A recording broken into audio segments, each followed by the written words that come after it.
Breaking news tonight, tragedy on a Texas highway. 13 people dead after a truck crashed into a church bus. Tonight, new details about how the crash happened and an update on the survivors in this bus crash tragedy.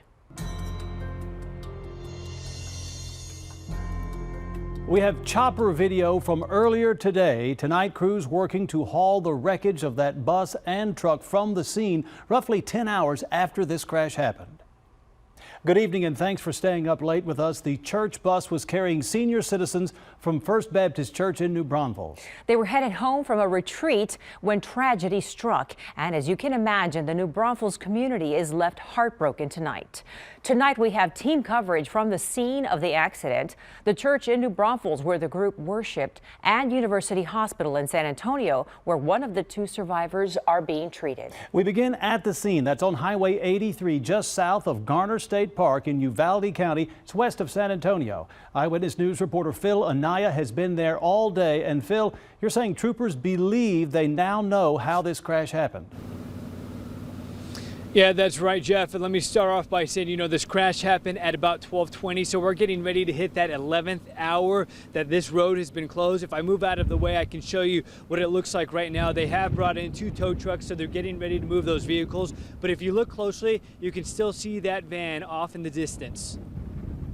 It's difficult to read, but the side of this mangled bus says First Baptist Church of New Braunfels. 14 people were on board the bus, all over the age of 55. Only 2 on the bus survived.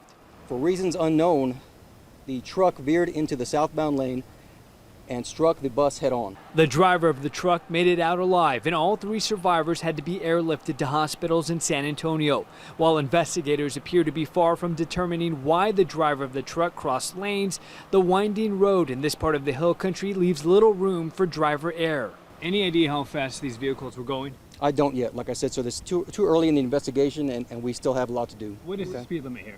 The speed limit is 65. The church members were on a retreat in Lakey, Texas, just north of Garner State Park. It's a spiritual tradition the group does yearly, and today was the day to return home.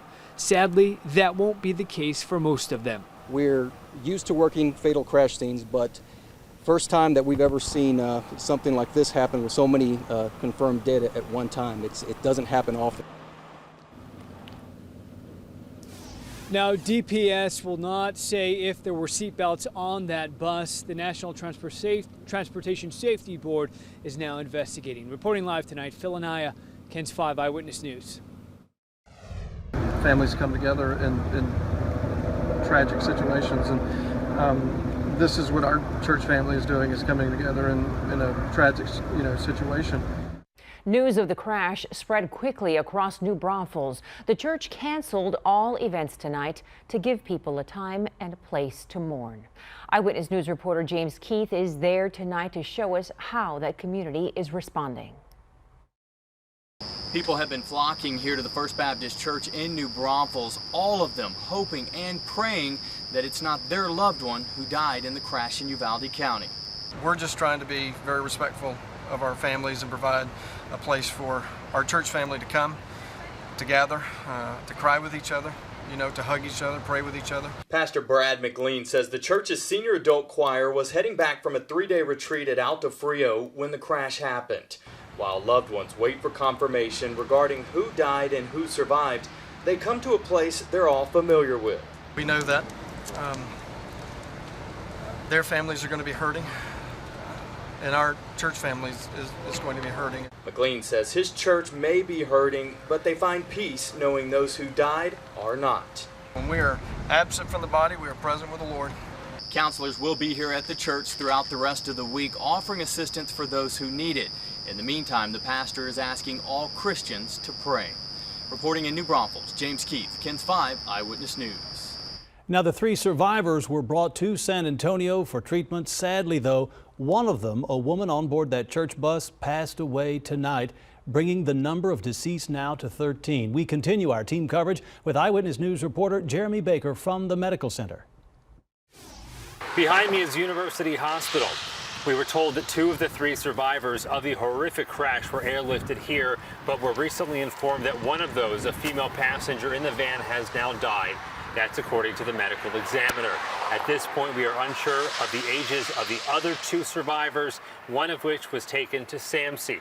Taking a look at the horrific accident, it's amazing to think that anyone was able to walk away, but we can say that out of the 15 people involved in the tragic crash, only 2 have now survived, and our thoughts are with them both. And we hope to have their conditions first thing tomorrow morning. Reporting from the Medical Center by University Hospital, Jeremy Baker, KENS 5 Eyewitness News. Governor Greg Abbott and his wife Cecilia offered their condolences after today's tragic crash. The governor released a statement where he said, in part, "We are saddened by the loss of life and our hearts go out to all those affected.